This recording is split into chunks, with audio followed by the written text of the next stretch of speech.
Thank you all for taking the time to join us for the first USU Kent Health Science Fall Seminar Series for the 2022 school year. This is crazy saying it out loud. We are very fortunate to have our first speaker here today, Jenny Johnson. In a moment, Dr. Julie Gass will introduce her. Just a few items for those who need a refresher for Zoom webinar. We do have a panel here today just to help with some introductions. Once we kind of pass it over to our speaker, I'm going to close my video out so y'all don't see me kind of in the background. But per Jenny's request, questions are welcome at any point. So I will keep a close eye on the Q&A in the chat on her behalf. When there's a kind of a transition point, I'll chime in and be glad to introduce that question to Jenny throughout. And then typically at the end, we also open that up, kind of open the floor for questions as well. So thank you all for joining our session. We do truly appreciate it. Reach out if you have any questions throughout. The session is recorded. We will make that available on our department's YouTube page at a later point. And we've also enabled the closed captioning. So if any additional assistance is needed, please just reach out to me throughout. With that, I'm going to pass it on to Julie. So thank you so much, Julie. Okay, well, this introduction will not do Jenny any justice at all, because this is certainly a case where the student surpasses the teacher. She is so knowledgeable. She has such a wealth of experience in public health. And yet I still see you, Jenny, is sitting in the classroom or in my office asking questions all these years later. Jenny we've kept in touch after she's graduated for many, many years, and she comes and speaks in my Foundations of Community Health class every year, and it's a highlight. Jenny has started her career in public health and epigenetics, so that when that was the hot thing, she's then also been in injury prevention and suicide prevention work, and now does communication work at the Utah Department of Health. Well, it's not even called the Utah Department of Health anymore, but I haven't caught on to what it's called. And she was very instrumental in all the communication work that happened during the COVID-19 pandemic that's still happening. And again, she's just amazing. She's amazing. And I love her so much. And so Jenny, I'm sorry, that's not a very good introduction. I should have, had a lot of accolades to talk about, but you have many. But you're fantastic, and we really appreciate you doing this for us today. You are most welcome. All right, am I good to start, Sarah? Yes, please feel free to get started. And then Julie and Aaron, I'll minimize your videos for the moment, okay? Excellent. Well, you can probably see from the background that I am definitely an Aggie, and so is my husband. So I kicked him out of his office because I thought this is the perfect audience for this background. So we have a lot of Aggie paraphernalia. We love Utah State, and I enjoy doing things like this for Julie and other professors I've had. It's sort of my way of feeling like I'm giving back to something that gave me everything I have in life. Came from Utah State. My dad actually still works at Utah State. He works in the engineering department. My father-in-law ran the power plant at Utah State. My grandpa was in charge of the counseling center for a long, long time and taught psychology. So we have true Aggie blood through and through at our house. As I was thinking about what I wanted to talk about, because I do come up and talk to Julie's classes most every year, I thought, how can I not repeat everything that I've done before just recently, but still focus in on things that are really relevant to me and my team right now. And as I thought about this, 3 kind of lessons learned kept coming up as I've thought back on the COVID-19 pandemic and what I've been through. And there's no way, it's completely impossible to try to even verbalize or put into words what working on the front lines of the COVID-19 pandemic response for the state of Utah was, and what it did to me personally and professionally, and all the good and all the bad. But I think I've boiled it down to 3 things that for communications are the most important things, and things that kept coming up time and time and time and time again, and still come up, and that have made the most impact on my career in communications and public health more than any other thing that happened in the pandemic. And luckily, I've had enough kind of time away from the intensity of the response for the last couple months that I've started to reset my brain a little bit and maybe not so negative about my experience going through the pandemic. So hopefully you kind of can see some of that come through. But to get us going, let's make sure I can click through this here. So the three things we're going to talk about, the three lessons learned that have made the most impact on communications for me and my agency are: plain language is the foundation for behavior change. And we'll go a lot into what plain language is and tips so that you have some practical things that you can implement in whatever chosen field you end up going in. But plain language is really key, and it's changed how my team does things. Messaging doesn't fix bad policy.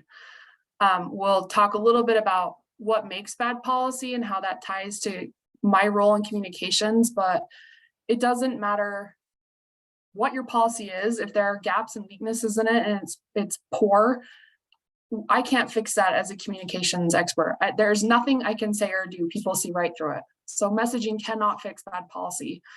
And then people come first. And we'll tie a little bit of that into Suicide Prevention Month as well. So we'll kind of pick up a couple other parts of my career for you here. So once again, plain language is really the foundation for behavior change. If many of you are studying public health or health education, you're going to start studying, theories around behavior change. And there's a lot of different theories out there that you can use to influence behavior change and persuade people to change their behaviors. But the key missing part in a lot of those studies that you do is understanding language and really knowing what plain language is and isn't. And when you can learn that and start putting it into practice, you'll start to see how that will shift your frame of reference when you are trying to persuade someone to do something. Because most often, people are not just going to change their behavior on their own, right? There has to be a trigger for doing that. And even when there's a trigger for behavior change, you stop and you think, why didn't this person do what I wanted them to do? Well, many times they just don't understand what you wanted them to do and why. So plain language is gonna help us build this foundation for everything else.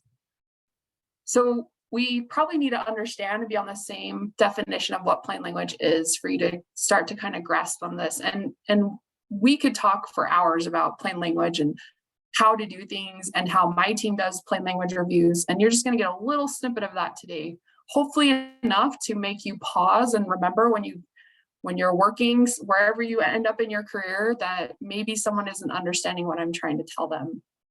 So we tend to use the definition from the federal government because there's a law that was passed decades ago, actually, called the Plain Language Act. And that required government to provide materials in plain language. So plain language means, and this is the definition that I use too, it means that your audience understands the first time they read or hear something. It's not the second time or third time, it's the first time. They know what they're reading. So you can tell that materials are in plain language when your audience finds what they need, when they understand what they find the first time they read or hear it or see it. You could add see it in there, and they can then use what they found to meet their needs.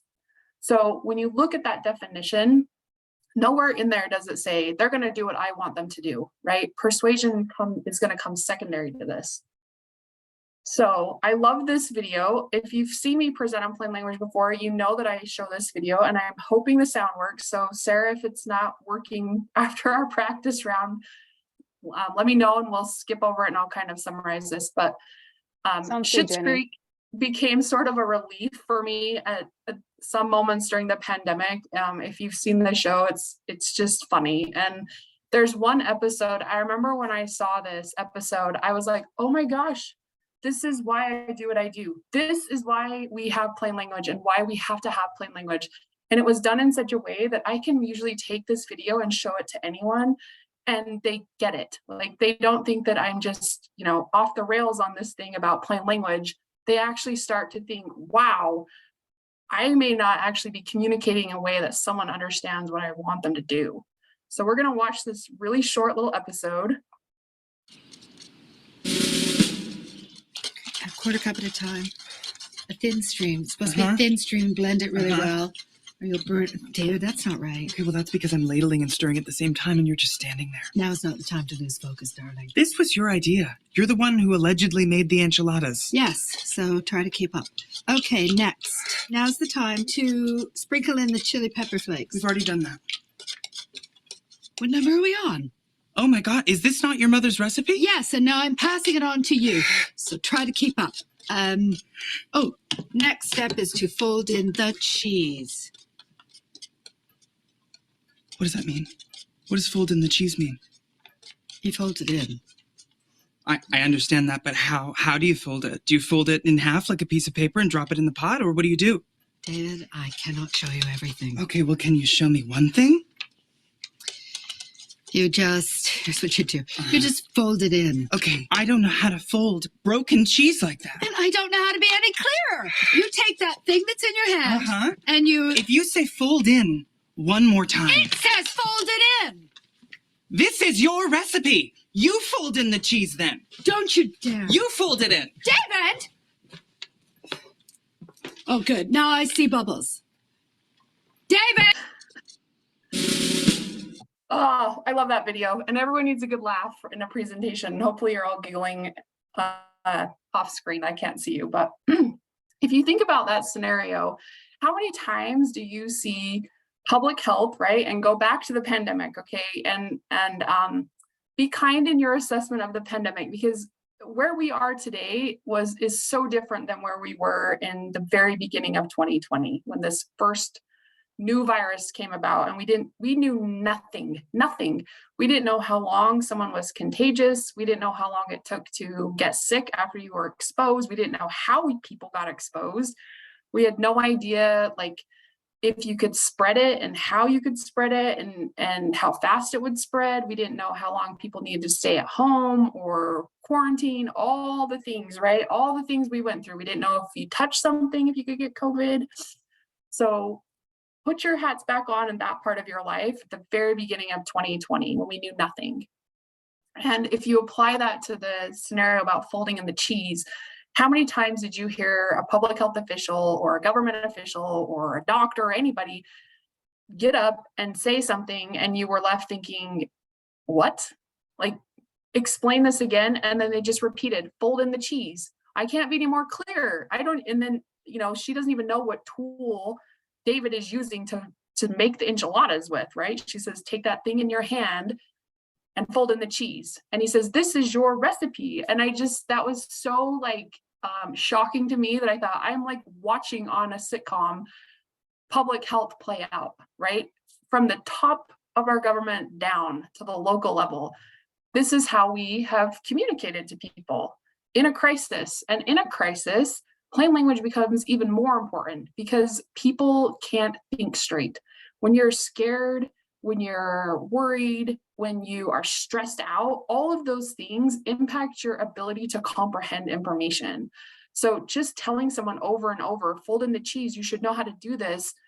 At some point, they're going to stop either listening to you or they're going to make decisions that actually cause harm to themselves or their family or communities, which isn't what we want to have happen, right? In a crisis, we want people to know what they can do to stay safe. So that is why plain language is so important. People want to make informed decisions. Now, their informed decision may not be the informed decision that I, working for the Utah Department of Health and Human Services, prefer them to make, but people want to make informed choices. Plain language also helps find gaps in your policies, in your processes, your programs, and your operations. And I can tell you from many experiences in the pandemic fighting for language access for all Utahns that right there is what gets you fired. When you advocate for people to have language access, understanding what they hear and read the first time we give that to them, it makes leadership very, very uncomfortable because it forces leadership to be accountable for their own decisions. It forces government to be accountable for the policies that we put in place. And it forces us to be clear instead of hiding behind jargon and fluffy words and, sometimes just lots of words. People don't like to be clear. Either they don't know how to do it or they purposely kind of hide behind that language because then they don't have to own that decision. Plain language also forces you to put people first when you're doing things. When you look at an operation, operation side of things, not necessarily just a communication side. Plain language isn't just for communication. If you were to apply plain language principles in your operation development and implementation, it would force you to put your clients, the audiences you serve, people, real life, everyday, normal people like your grandma and your mom and your brother and sister and your neighbor first. It makes you think like them and how they perceive things and what they may or may not understand. Hey, Jenny, we have a quick question from the Q&A, if that's okay. I'll read it for you. Yes, please. Perfect. So Susanna is asking, do you think the wide acceptance of misinformation was because it used plain language and gave people information that they could understand, even if it wasn't correct? Oh boy, we could do a whole day on like misinformation, but yes, the short answer is yes to that. So typically misinformation, there are different tactics that people, when they are spreading disinformation or misinformation, tend to use. It's often very emotionally driven, right? And so it's going to elicit a gut punch to people right off the bat. And people that purposely spread that information are really good at knowing what values people have that are going to elicit that strong emotion. So there's this emotional piece to that. That's kind of an art in and of itself and science of how to do that. But if you look at, not to like pick on past presidents, but I'm going to use it as an example because there's been studies done on this. If you look at President Trump's speeches and the reading level of those speeches, it's very low. And whether you agreed or disagreed with what he was actually saying, the language that he used was very simple language, which makes it very easy for people to understand. And then they have become informed with that information and are making decisions based on it. Contrast that with CDC, and I will pick on CDC all day long about the pandemic in terms of how they approach this. They're getting better at it. But at the beginning, they were not good at translating what scientists were learning into language that people understood. And more often than not, people tend to look at plain language as just a reading level. So you'll hear a lot like, you need to get this material down to a 5th grade reading level. Okay, that's not always true. And I'll show you some examples and explain why. But it's more than just a reading level, it's a comprehension level.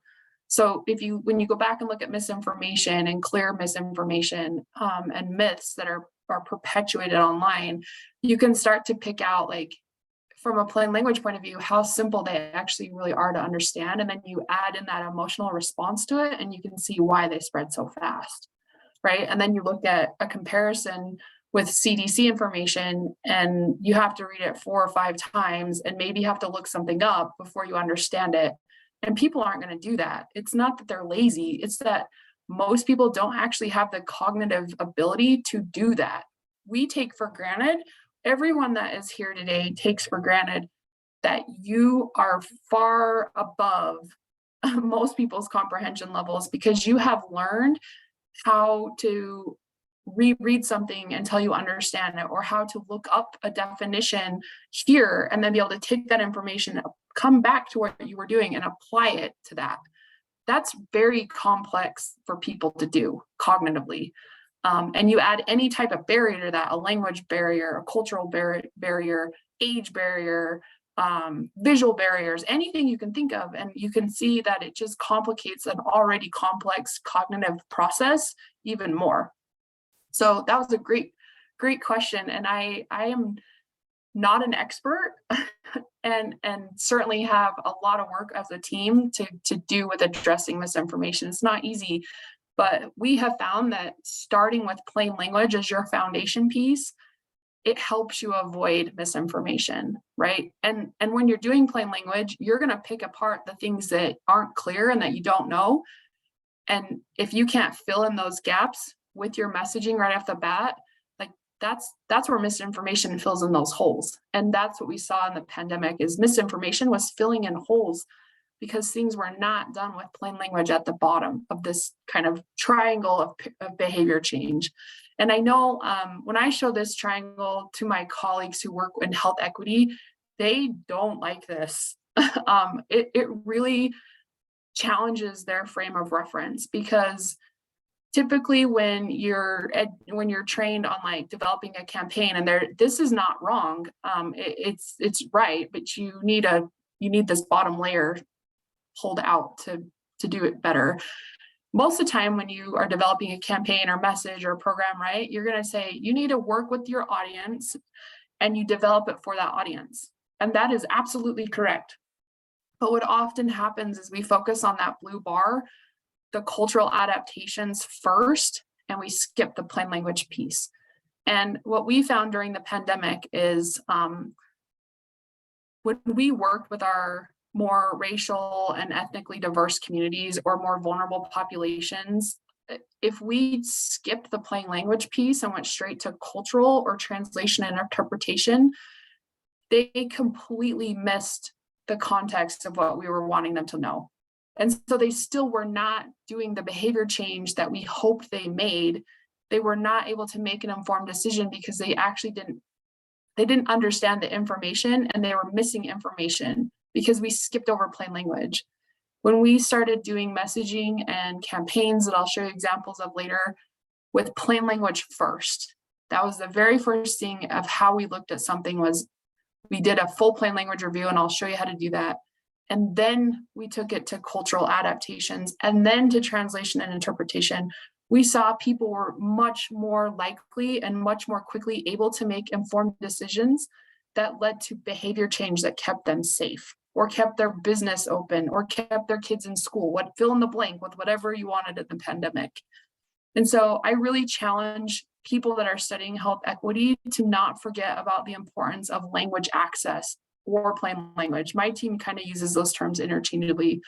Language access often is more than just plain language. It's looking at translation and interpretation as well. But start addressing health equity from a plain language frame of mind and lens and see what happens. I guarantee it's going to change how you do things and it's going to change your populations you work with. Hey, Jenny, one more follow-up question. This is pretty complimentary of some of the information you just shared, but just to make sure we cover our bases here. So Dee asked to piggyback off of Susanna's question, I am curious in understanding if and or how plain language could help in building trust, given that misinformation often invalidated emerging and evolving scientific knowledge. Yes, that is such an incredible insight that I'm glad someone picked up on that. Plain language absolutely can help build trust or rebuild trust, right? I think public health as a whole right now has been broken and we really have to work on rebuilding trust with a lot of communities.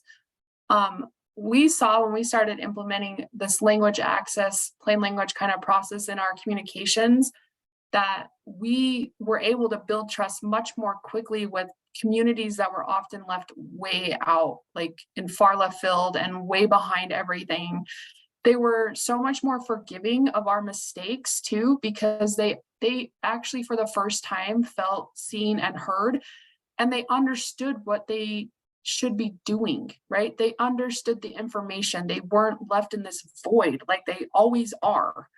So it absolutely can build trust. And I don't know if many of you remember at the first year and a half or so of the pandemic, but Dr. Angela Dunn, who's now the director of the Salt Lake County Health Department, she was the state epidemiologist at the time. And if you ever watched Dr. Dunn speak at a press event or anywhere really, she is a master at using plain language. It's very natural to her. She uses it to show transparency. She's one of the only leaders that I've ever seen be comfortable saying, I don't know. We don't know yet. We will tell you when we know. Like, we don't know though. That's not easy for leadership to admit. They don't like to be seen as weak. And Dr. Dunn was not afraid to be transparent because she didn't see language access as something that's a weakness, but often leadership does, right? Because as I said at the, towards the beginning, it points out gaps and weaknesses and things that they're trying to implement. So it absolutely can build trust. And then when you have trust, persuasion is so much easier, right? So if your first goal when you're doing communications is to make sure people have access to the information that they need to make informed choices, then it's so much easier to move into persuasive messaging when you are actually influencing, like really trying to influence that behavior change. And we've built over the last almost 2 years now, all of our COVID-19 vaccination media campaigns and messaging is built off this principle of give the information they need first to make an informed choice, right? We're not telling them whether to get vaccinated or not. We started our campaign educating them on what is a vaccine, not even COVID vaccine, because we realized after working with community health workers and some of our more disparate populations that we were working with, they didn't even know what a vaccine was. They didn't know why vaccines were important. They didn't know how they were developed. They didn't know what processes we use in this country to make sure vaccines are safe and effective and what risks and benefits are for vaccination. And a lot of the materials that we were getting from other places left out the risk part. They only want to talk about the benefits. They never want to talk about the risks for somebody. So going back to misinformation, when you don't do that, right? And plain language forces you to say, here's the risk and here's the benefit. And this is just how it is, right? We're not telling you what to do. We're just telling you, here's all the information you need to make your choices best for you. Misinformation is going to fill in those holes if you don't do that, right? If you don't have any holes in your stuff, misinformation can't get in, or it's much harder for it to get in. So keep that in mind. We need to give access to information people need to make choices first. We are educating them first. And then comes behavior change and persuasion techniques. And that's a whole field of study too, like persuasion and behavior change, right? But we skip over the language access part far too much. Okay, I'm gonna give you an example, and hopefully all of this will kind of tie together. Messaging doesn't fix bad policy. I can't tell you how many times we had like press conferences at the height of the pandemic when we were having them every day or every couple days. Some new policy would get announced and the communications team had no idea this was coming, right? And part of my job during the COVID-19 response has been overseeing the COVID-19 hotline. And for almost the full pandemic response, that hotline has been running 24/7 by the Utah Poison Control Center. And we would watch, like, you'd have a press conference, some policy would be announced. Leadership at the press conference couldn't actually answer a lot of the operation side questions that would come in, like, how is this going to be enforced? Who's in charge of enforcing this? What happens if XYZ, what happens if someone's in XYZ situation? How does that apply? Like, because none of that was in the policy. And so we would watch our calls from the public skyrocket because people were confused, and confusion in a crisis only breeds panic, right?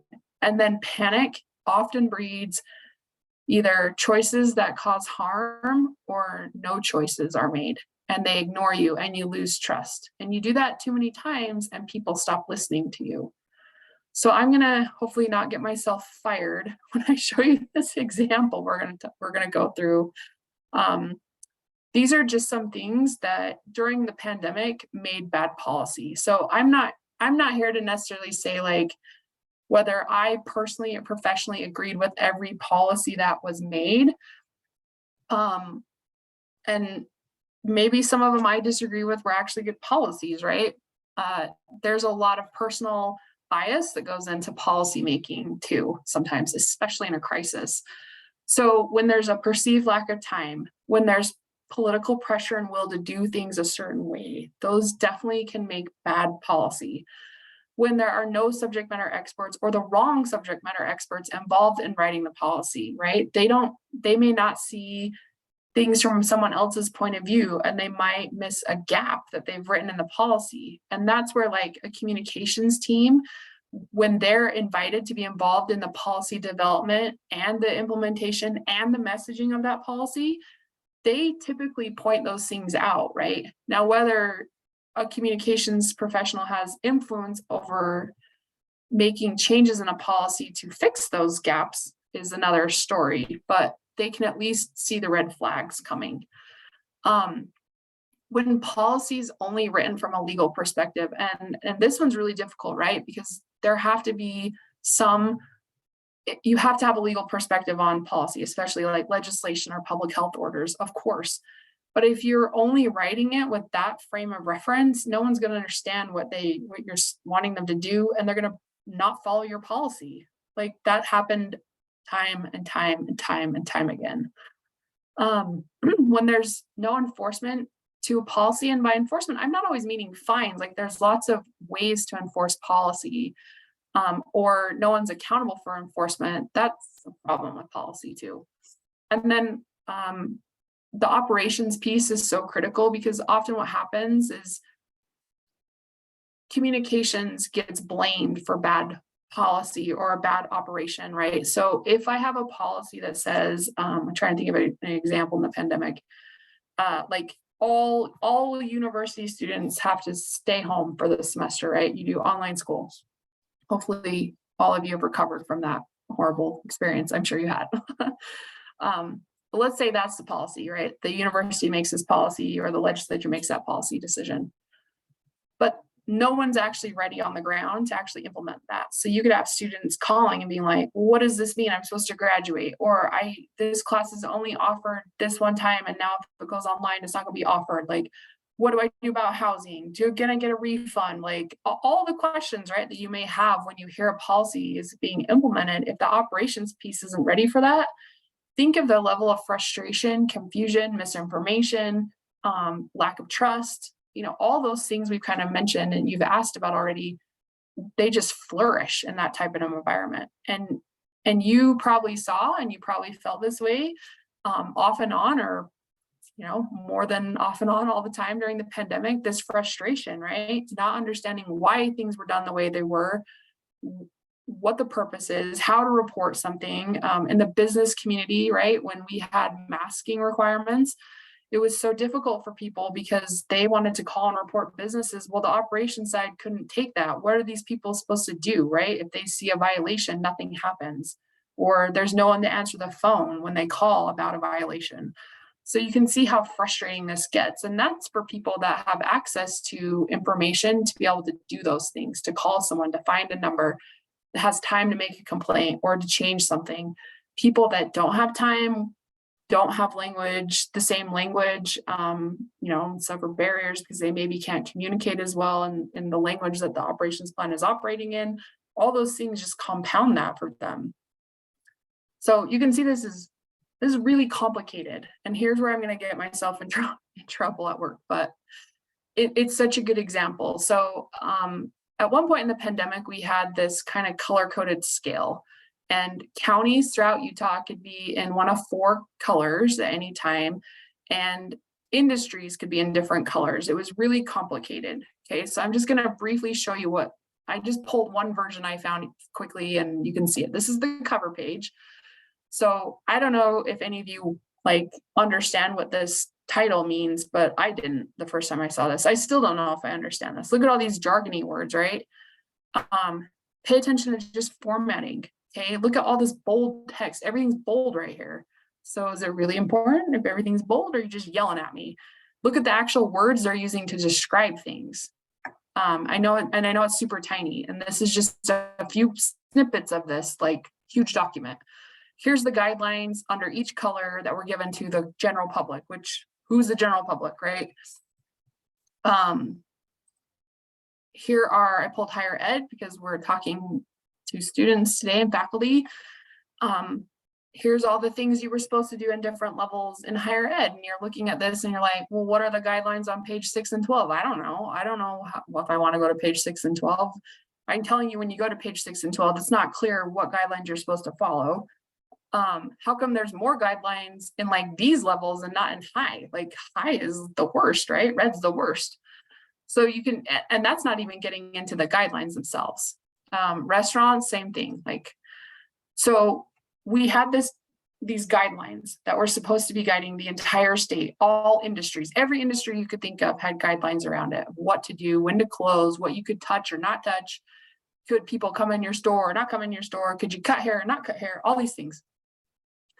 And we had thousands upon thousands upon thousands of people and business owners calling every single day, confused, not knowing what they're supposed to do, why something is the way it is. Looking at old guidelines, right? These guidelines changed every single week. Every week they changed. And granted, that grace of like, we didn't know all these things. And so we were adapting very, very quickly, of course, had to be given.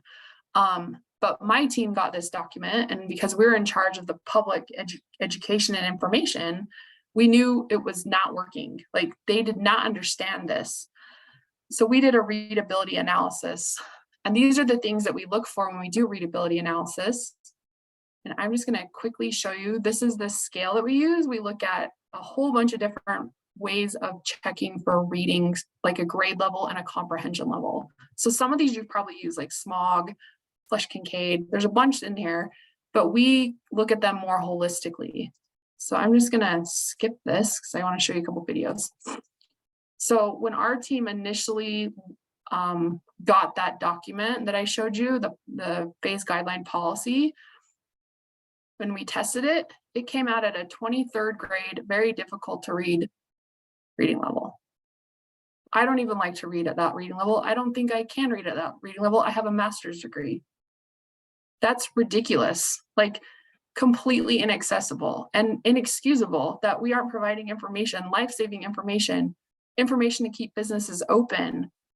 There's no way people can understand this. My team took the liberty of trying to stay within some frameworks that we had to within this policy and reworking it from a plain language point of view, and we could get it down to a 9th grade standard or average reading level. So some people might say that's not good enough. And you're right, like it could probably be lower, but this is pretty good. This is for very complex information. So I'm guessing most of us would rather read something at this level than this level. Then we took it one step further because it still wasn't resonating.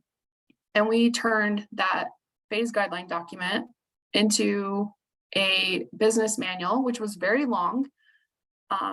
I won't say it's short, it's very long, but we were able to do this in plain language and take an almost impossible document to understand and turn it into this that was available in 16 languages.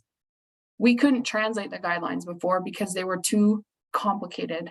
Our translators couldn't understand what was in it. It was impossible to translate even into Spanish. But once we did this and applied plain language, 16 languages just like that. Business owners finally knew what they were supposed to be doing. These are tips, and I'll make sure that if anyone's interested in this, having this presentation, I'm happy to share it, and I have my email at the end. So I'm just gonna point out a couple of these for time because I talk a lot. That's why I work in communications and I run out of time. One thing that is a big, huge pet peeve for us with readability and comprehension that seems so silly is please, please, please never, ever, ever use all caps. Don't capitalize a title in all caps. And then kind of along that same line, use sentence first, or excuse me, I said that backwards. Sentence case, which means you only capitalize the first letter of the first word in a title or heading, and use punctuation even on your titles or headings. So I don't know if you've been noticing, because a lot of people when they give presentations don't do those things, but you can see even just over here on the left, I typically have my headings almost like they're a full sentence with punctuation, and the only thing that's capitalized is the very first letter of the very first word. Those things help with readability immensely always, because people when they read and they read like this, okay, I'm gonna read things. My eye goes up because it's a capital T, and then it comes down. If I were to read things and then that was capitalized, my eye is gonna raise up again when I read and then come back down. Always come back down. Help, come back down. When you do that, right, we take for granted again, because we probably all have high reading levels, but every time your your eye has to go up and then down and up and down when you're reading, it makes you a slower reader. And when you're a slower reader, your comprehension drops. So that's why those things are major pet peeves of ours on my team. There's a whole bunch of other things on here that are always easy fixes that we always look for, that if people will only do those few things, we know that it will help readability, right? Here's the other thing that we see a lot. It works better to say like I, we, ours, you. That's one, it's more, it's language that's more comfortable for people and it feels more friendly. It's a more friendly tone. It's more actionable. And then the other thing that most people, when they write, we're not good at doing this. We tend to put exceptions to the rule at the end of a sentence. And I gave you an example, like get vaccinated unless your doctor tells you not to. Putting them at the end is always better for readability because it puts your action at the beginning. And that's what you want people to take as action. Okay. I'm going to challenge everybody who likes really pretty videos and things, because we all do, and pretty flyers. But boring is better for readability. I could give you a plain sheet white flyer with just text on it, and it could be ugly because you look at it and say, there's nothing pretty, there's no fancy graphics, you didn't use any cool fonts, you know, all those things. But I guarantee that if you were to have someone read a flyer that my team might put together that looks boring, they would understand it over something that is entertaining for them. So your job first is to educate and not entertain. And that really challenges ad agencies, it challenges creative team members. And there's a time and a place to entertain. That's part of your persuasion techniques. But you first have to make sure the comprehension is there. And usually plain language documents are always longer than you think they're going to be. And that's okay. It's okay to not have a one-pager. I've never been able to write a one-pager during the pandemic because the information's too complicated. You can't do that. If you remove information and you just say, go here for more, click this website, you might as well not even give that information out to people because they can't, the cognitive level to do that, to research all these things, to come back to your one pager and then know what to do is too much for people. So keep that in mind. Our stuff is always long. All right, people come first. If you use plain language, it's going to force you to think about your most vulnerable populations first. And that's who you want to develop your messaging for. You want to develop for them because what works for them is going to work for the mainstream or general population. During the pandemic, we were really fortunate in some ways with communication because everybody needed the same information. We all started out at the same field, a level playing field of knowing nothing, right? We all needed the same thing. It didn't matter our race, our ethnicity, language spoken, any of those things didn't matter. We all needed the same information. And more often than not, I challenge you to think, actually, probably most people need the same information. It doesn't matter what the topic is, right? And then kind of along these lines, messaging themes that we thought would only be really applicable to like racial or ethnically diverse communities or vulnerable communities, whatever buzzword you want to use, they actually worked best for the general population too. And I have an example of that. So we developed very early on two concepts. One was called the greater good, and then one was called one day. One was developed based on feedback we had from community health workers, which is the video in front of us. They really focused on like this was something we needed to do to protect our communities together, this greater good concept. The other one, the governor preferred, and it's really built off of this like individualistic value, which in America is a very strong core value, right? So it's not like it's not a value that doesn't resonate with people. But what we found is the campaign strategy around the greater good, family, community, all of us rallying together to protect each other actually resonated with most people, right? It wasn't just for the Spanish speaking community. It actually resonated with everyone. And we saw over time that the one day concept, this individualistic viewpoint, even for people who said that they preferred that, they actually didn't change behavior. Like we saw less and less engagement and less behavior change on that. And so it's just interesting to see like the greater good was really developed using plain language and vulnerable populations first ideology versus like the masses. And so it's just interesting. And I'm almost out of time, so I think I'm going to skip this, but you can go to our Utah coronavirus YouTube channel. All these videos are there, but I want to show you a couple of specific videos.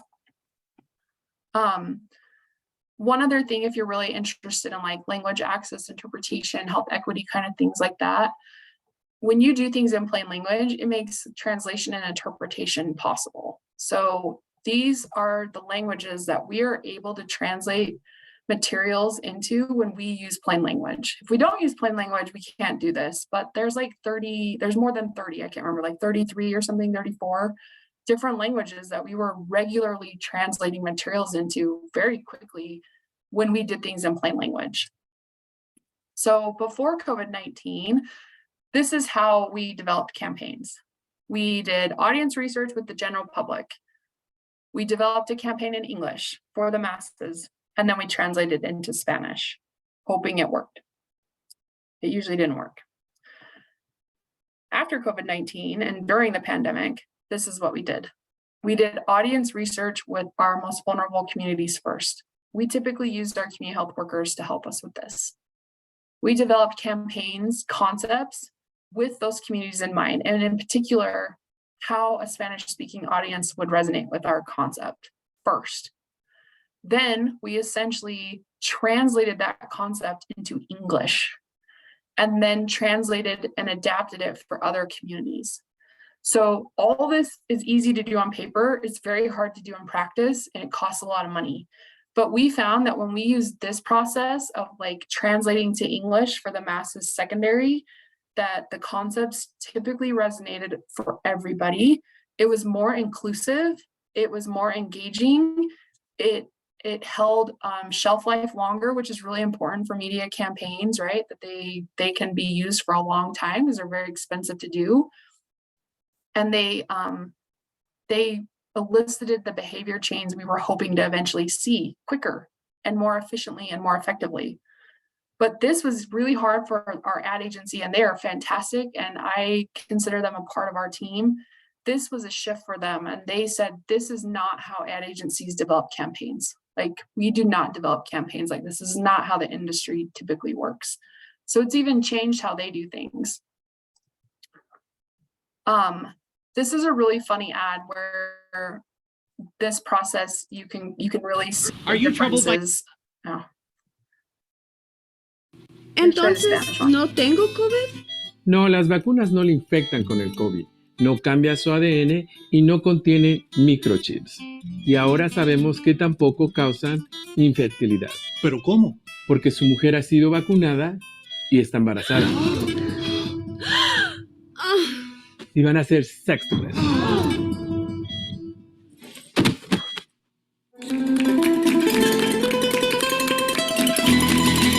So this campaign was part of our Mythbuster campaign that we did around vaccines. There were common like myths and misinformation that we kept hearing. Some were prevalent in the Spanish-speaking community, but they typically were the same myths. And so you got a little sneak peek of the English one, but we used like a Ghostbusters kind of feel for the English one. But we knew this is not like Ghostbusters is not going to work for the Spanish-speaking community. So we looked at very popular like Spanish kind of soap opera shows and mirrored the same type of messaging in that way. So you can kind of see how we took plain language as our foundation pieces around what information we needed to provide to people in a way they understand it.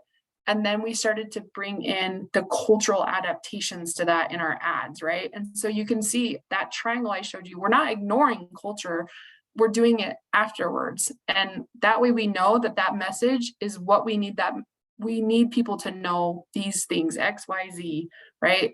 And we know we've written it in a way that's understandable to people.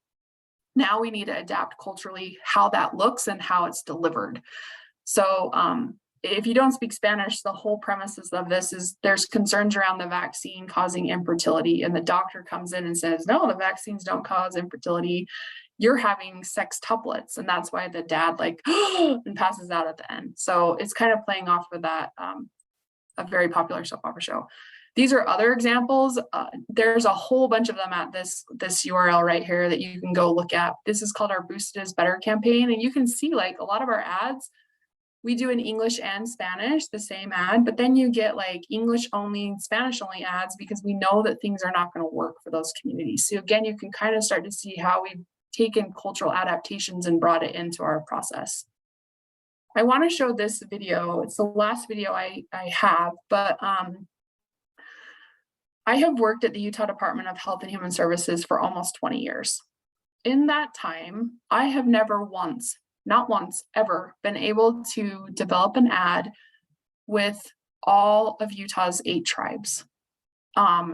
They are a very unique structure like to work with. And at my agency, there's been very formal processes of how we engage with tribal leaders because they're sovereign nations. But as you probably already know, Native Americans and American Indians have such high health disparities, and their communities were absolutely devastated with COVID-19. It was really awful to watch that happen as someone who works in public health, and it was your job to provide information to keep people safe, to just see the death and destruction that happened in these communities, especially the Navajo Nation. It was heartbreaking. And we had this whole vaccination campaign about getting back to things that we loved and missed, right? And we really wanted to make sure that the tribes were represented in this campaign, but we knew it was going to be really, really hard to do. And we had been working diligently with a plain language process to make sure all the information kind of leading up to this was written in a way that tribal members and tribal leadership could adapt on their own. So my role wasn't necessarily to make sure every material I put out was like culturally appropriate. And sometimes you have to recognize your role isn't to do that part. Your role is to make sure the guidance that you're providing and the foundational materials that are being provided to others are done in a way that when they get that, they know what it means the first time they've read it, right? Back to our definition of plain language. So then they can add in the cultural piece to that and make sure it's delivered in a way that their community is going to listen to. So we worked with tribal leaders. It took probably 6 months. So this was a campaign that we had ran and kind of pulled back on and was starting something new before we finished this ad. But I want to show it because it's still powerful. And even though like visually, this is for a certain community, there's something about it that still resonates with everyone. And I think it's because we use the principles that we started to see work in this process. So I'm going to show you this ad.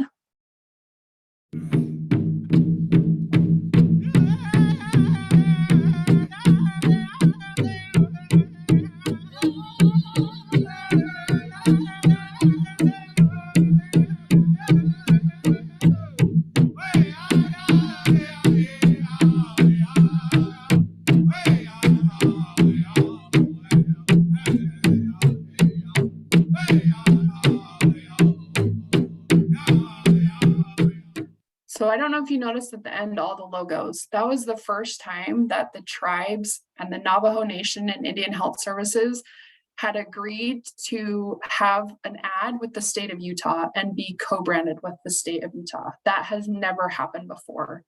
And we were able to do that in COVID-19. And I don't think people realize how amazing that was. And that all happened because we started fighting for language access, that all Utahns had the information they needed to make decisions to stay safe in the pandemic.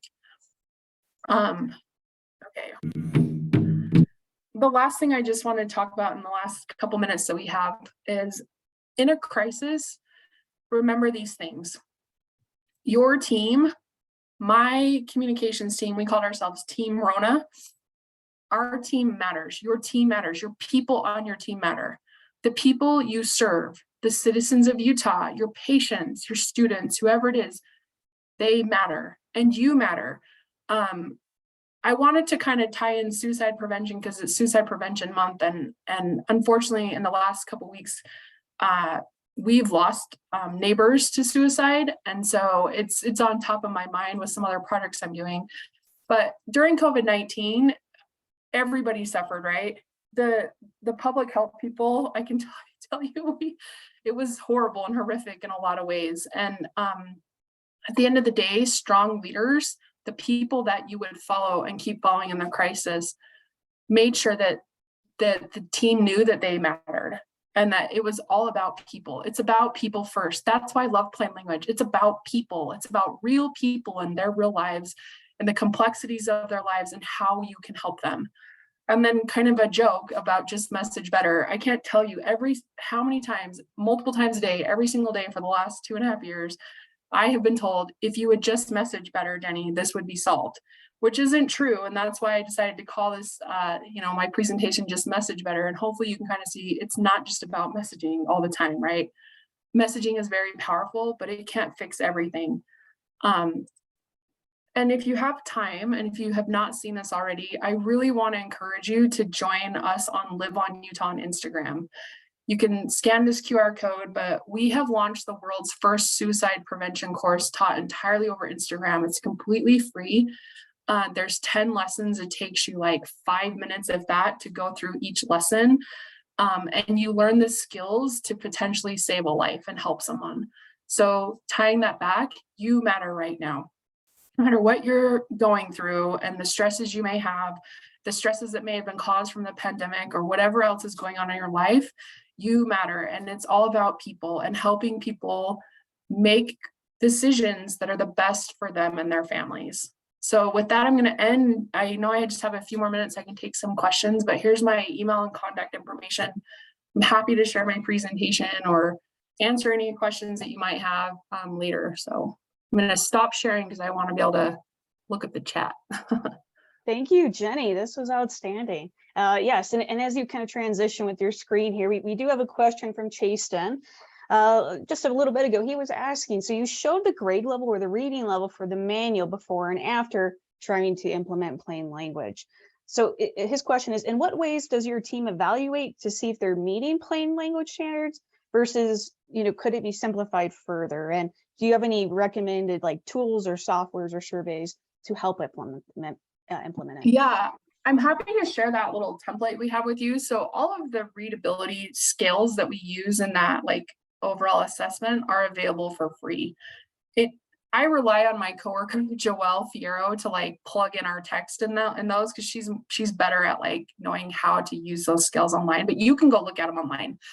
And a reading level, if you do nothing else, a reading level, it gives you an idea of where you are starting from and how much work it might take.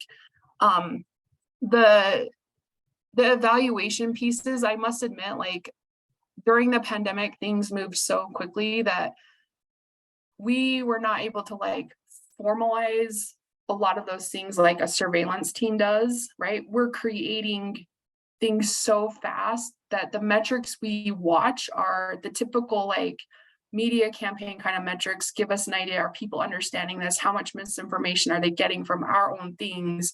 But we also started tracking calls to our hotline because you could see before we implemented major documents like the business manual or the school manual that were guiding policy decisions, before we did those in Plain Language, you could see all the confusion and thousands and thousands and thousands of calls.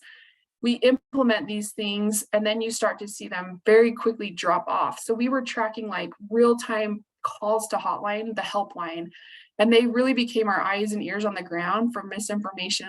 They are not getting this concept in your manual or this, whatever it happens to be this time. And we would go back and fix it. And it's just a lot of trial and error. When we do Plain Language, it's I don't even know. I think people, if they were to watch us in a document doing a review together, we typically have 2 people working together at the same time. Most people get very frustrated watching it because it's pretty chaotic, but we will spend hours picking words apart, researching words, researching how they fit in the sentence, backtracking to guidance, double checking things. It's a really long process to do, but once we've done it, the updates are really fast. we are looking at some other ways to measure like trust and public's perception of plain language, but we haven't fully implemented those survey instruments yet. So I can't really share those. But nationally too, there were a lot of things going on with surveys and assessments on a fairly regular basis around communication and misinformation that sometimes we would rely on those national measures to guide what we were doing or to kind of assess what we were doing here, because we knew from other campaigns before COVID that even when you oversample for Utah in a national survey, everyone's pretty much the same. Like there's not a whole lot of differences between people's behavior changes and why from a national survey. So, and then some of it honestly is just gut instinct after working in this field for a long time and having a team with all this expertise, right? I don't know how you measure gut instinct. I think it just comes with time and experience, Jenny. One thing that you really caught my attention with, trying to critically review word by word.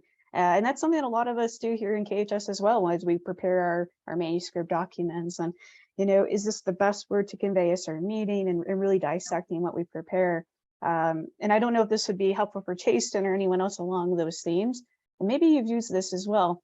In Microsoft Word, you can implement a feature within spell check that will actually tell you the relative reading level of whatever text you highlight.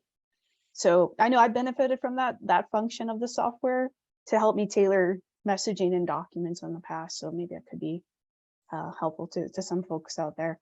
Yeah, and I know like there's a lot of, at least when I was there a long time ago, there were a lot of students from like a teaching route that would take coursework in health education. And so really utilize those students, because the reason that my team's probably able to really be good at plain language is we have a staff member who is a former ESL teacher.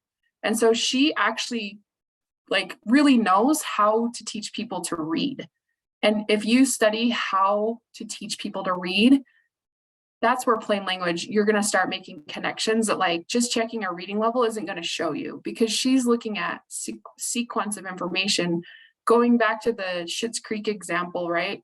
If your instructions are out of order, you can kiss your comprehension goodbye. And that sounds way easier than it actually is to check for sequencing of information and making sure that it's actually step by step by step by step by step, like, and that you're not skipping things. So there's a lot to it. So rely on your peers in the education college, like College of Education, who actually learn how to teach people to read, because they know how to do this, and then you can apply it to health.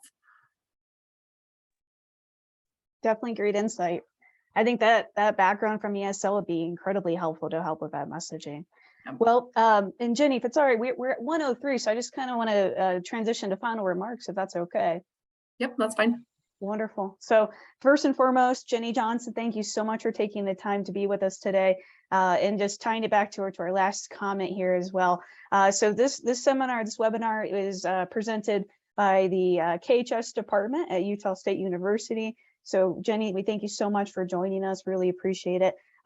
With your permission, we'll make this available on our department YouTube page.